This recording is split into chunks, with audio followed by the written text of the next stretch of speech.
Welcome to Strip Cover Lit. I'm Adrian Fort. And I'm Dalton Gentry. And we are here with a new tag. Dalton, what tag is this? This is another original tag. Another badass tag. Another badass tag, if you will. This is the Leonardo da Vinci short story tag. Badass Short Story 101. Badass Short Story 101. You want to stop talking over me? I'm sorry. I'm a badass here. Don't tempt me. Carry on, sir.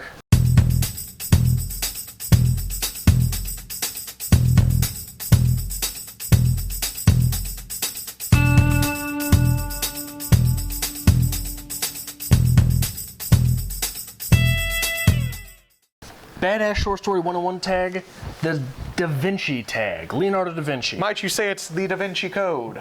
Shut up. Ha! Question one.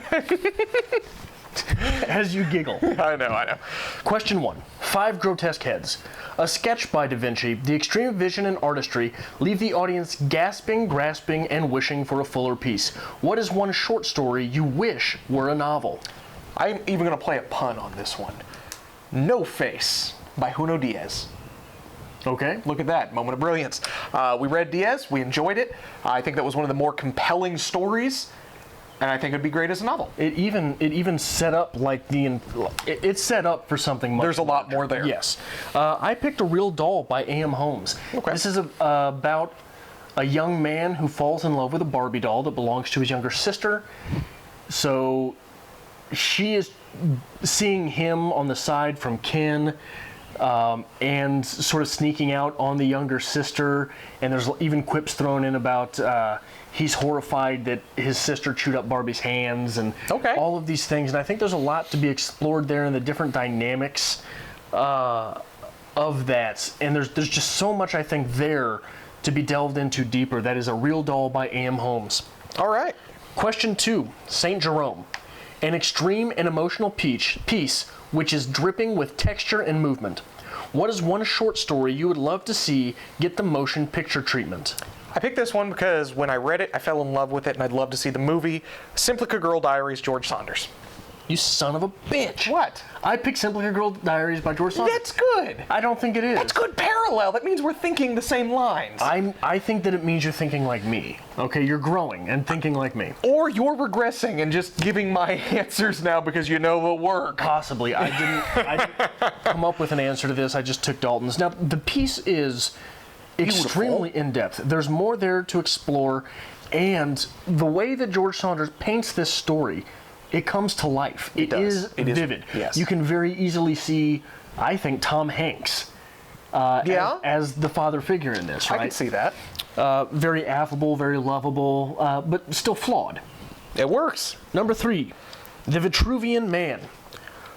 The sketch of all sketches. A wonder of the human ability to observe and dissect. What is one short story so masterfully executed and broken down that it was the moment you realized that short stories were complete works? A Clean, Well-Lighted Place, Ernest Hemingway. Absolutely. Okay. I took Hills Like White Elephants by Ernest Hemingway. Interesting, they're both Hemingway, though. It is, and I think that speaks to the power of Hemingway parceling down a story, right? Okay. Because I threw this question in there because it's, when I first started picking up short stories, I thought, what is this? It's just a snippet of a larger piece. Is it not complete? Was there not enough there to make a novel? Like, what's going on? I picked A Clean, Well-Lighted Place because we said this in our review video, there is so much happening, yet there is nothing. It's just a scene. But there is so much depth and so much to think about and so much that you fill in on your own.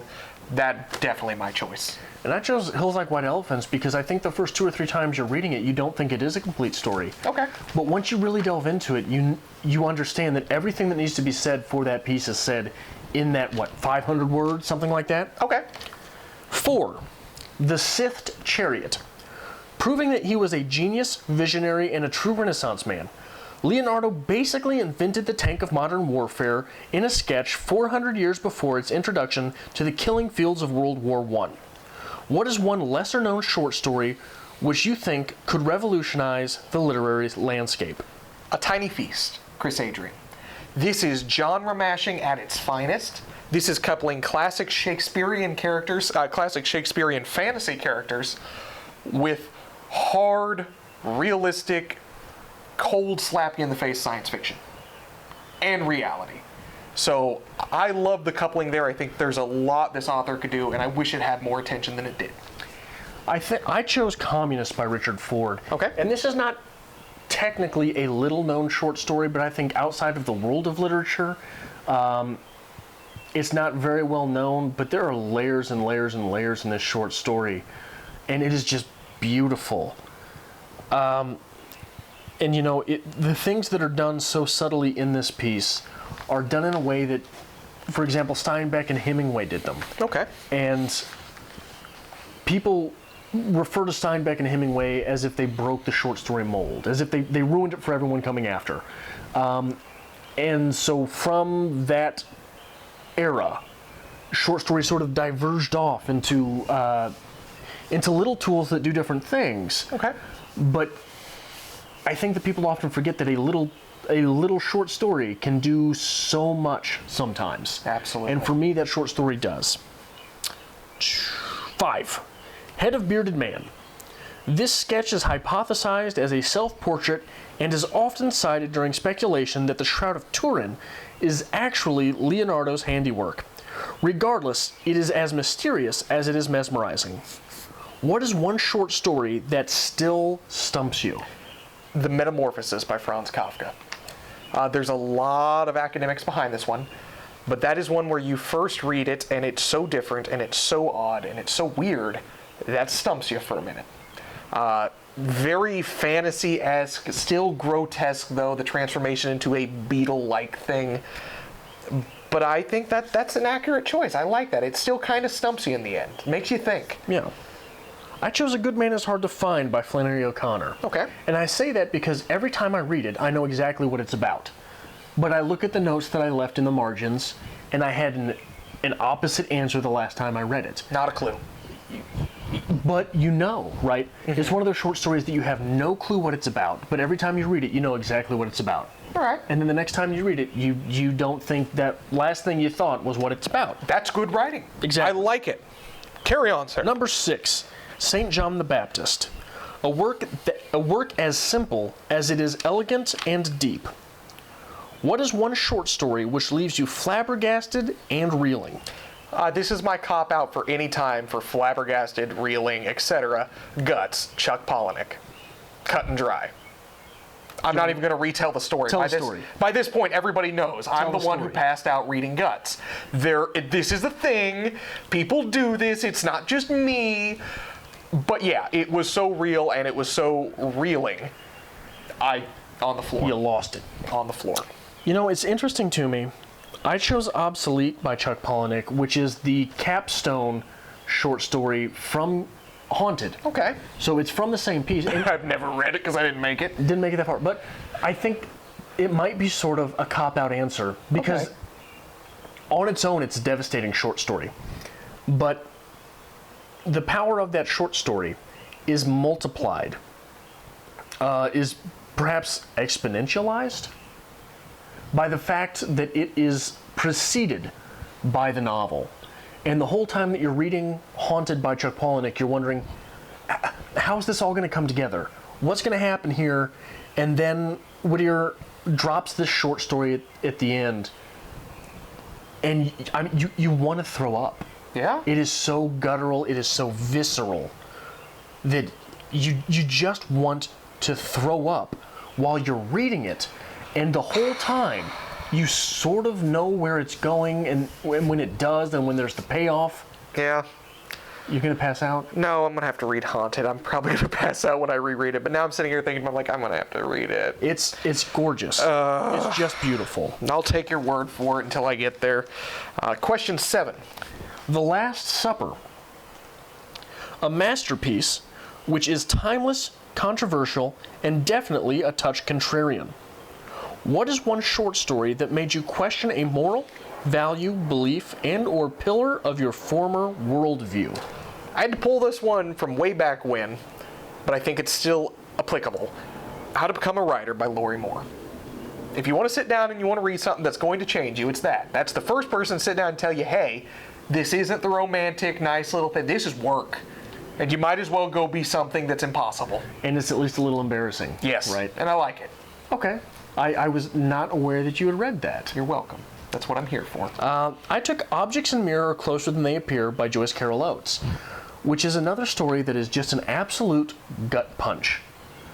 And you know, oftentimes you fall very much into this little capsule of the world that is your corner of the world. Okay. And even as writers, I think that it's possible to forget about the suffering of others. In even if you're writing about characters that are suffering.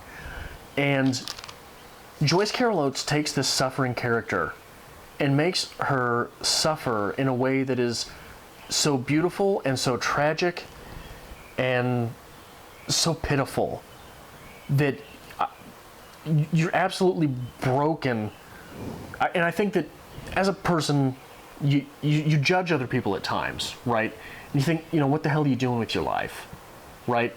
And it's a very egotistical self-trip to be on, to condescend in that way. Okay. And this short story, this flash fiction piece, is capable of, whenever you're feeling that way, you just think about this flash fiction piece, and you're out of it.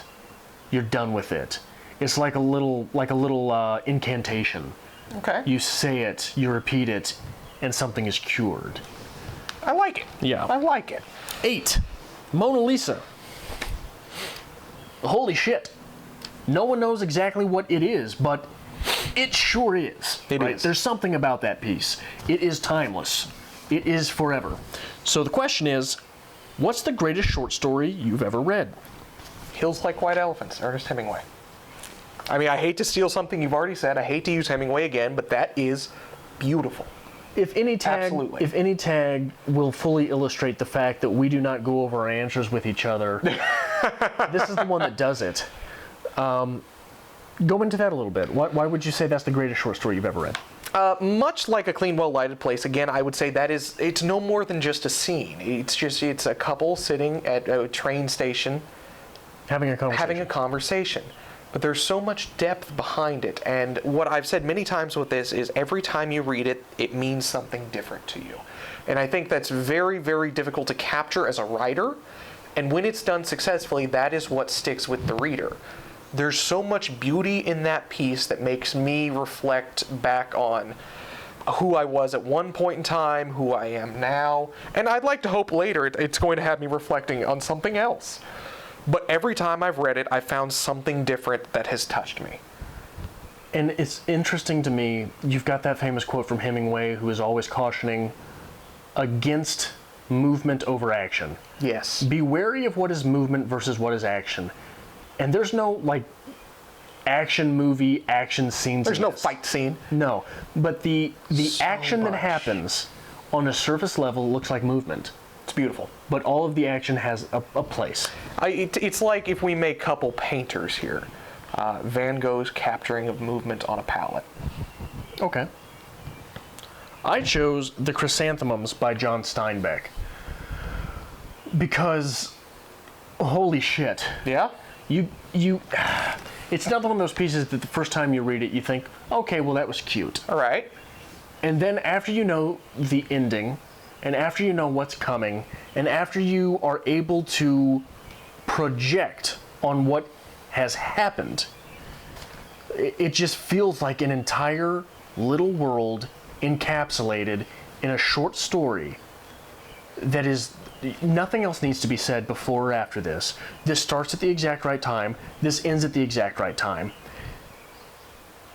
Only one character in it has a true arc, but you see the other moving pieces for what they are, and for what they have been, and what they have been is what they always will be. And you know that the one arc in this is suffering because those pieces are so still. Those surrounding pieces are so still. Beautiful. Finally, oh, did you have something to say? No, carry on, please, please. Finally, 9, fuck Dan Brown. Yeah, fuck Dan Brown. Fuck Dan Brown. Fuck Dan Brown. Fuck Dan Brown. You want to tag some people? Let's tag some Let's tag some people. Okay. Start. Shoot away. Well, we've got to tag Steve Donahue. I think Steve is an art man. Steve is going to blow us away with his knowledge. I like that. Steve is that batshit English professor that you fell in love with, right? I think and so. I mean batshit in the absolute best way. Yes. I can say, and that's the thing we were talking about this, what booktuber are you watching all the time? Since we discovered Steve, I binge watch his videos. It's impossible not to. Steve is my Netflix. So Steve Flicks. Steve Flicks. Steve Flicks and chill. I have Harriet Rosie. This is someone we haven't really interacted with on Twitter, anything, whatnot. We've been watching her videos, and we'd really like to see her opinion on these things. And again, we're constantly pushing. We push poetry. Let's push short stories now. Yes. Beer and books. Buddy, come on. Get in on the short story action. The depth of knowledge that this guy has is constantly flabbergasting me in the short conversations that we have. I love how in the videos that he has produced. I love how you're starting to barter, like, through the internet. You're like, come on, make it happen. You know you want to, bud. Someone who we have spoke to and interacted with, but not have seen much from, because they are a new channel, Bookish Bastard. First and foremost, hell of a name, and I think that we need to get you on the badass tags. But we're really excited to see what you can bring to BookTube, and we really want to throw a tag your way. Hope you can have fun with it. You know, the restricted section is a channel that we haven't interacted with in a little while, because I'm still upset that they got their name from Harry Potter.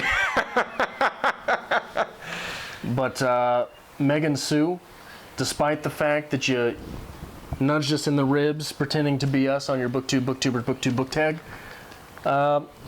we'll let you go ahead and do this one. We'll give you one. Yeah. Everybody gets one. Spider-Man rules. I have Leslie from Words of a Reader.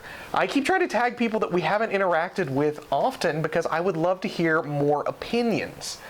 A lot of these people, you don't see short stories on BookTube, and it's driving me nuts. I know people are reading them. So I mean, the next few tags I have, I'm like, we have no interaction with these people, but I want to pry interaction from them. I want their opinions. Your shot. Valentina, Latita from Spain, heart of my hearts. Do this tag, pretty please. That's really all it takes. That's all I got now, right there. I have Liz from Elizzy Books. I think it's Elizzy Books. Elizzy Books. She just says, hey, it's Liz. Liz is fine. So Liz, we would love to see you do this tag as well. We realize you are a very prominent booktuber, and we would love to promote short stories in BookTube. And who better to promote BookTube short stories than someone who's been around the business for a while? The Deckled Edge is a wonderful channel that if you have not checked out, you absolutely need to. Great depths of knowledge again. Had brief conversations, little introductory things. Mm-hmm. We've watched that channel for a while now. We are more than happy to be in conversation with you, and we would love to see your take on this tag. I have Patty from Patty's Book Nook. Patty, you are a wealth of knowledge, and I would really like to see your opinions on things like this. I'm hoping these last three people have a basis of some short stories that they've known, they've loved, that they can work with on this. I'm not trying to, like you say, you don't read short stories, but I don't know. Nobody mentions short stories anymore. Ever. Jesse from Rebel Reads. If you would like to take this tag and instead make it the Bad Motherfucker Short Story 101 tag with Leonardo da Vinci, we would love to see that. Beautiful. Beautiful. Anybody else? I think I'm good. I think I'm good. Spoken. So make sure you hit that subscribe button if you like the Badass 101 series, the weird things that we do with BookTube that nobody else seems to care about. If you are a content producer and you would like to do this tag, by all means, take it and run with it. Please do. That's what we love. If you are not a content producer, let us know in the section below what you think. What are your answers to these questions? And fuck Dan Brown. Fuck Dan Brown. Fuck Dan Brown. Fuck Dan Brown.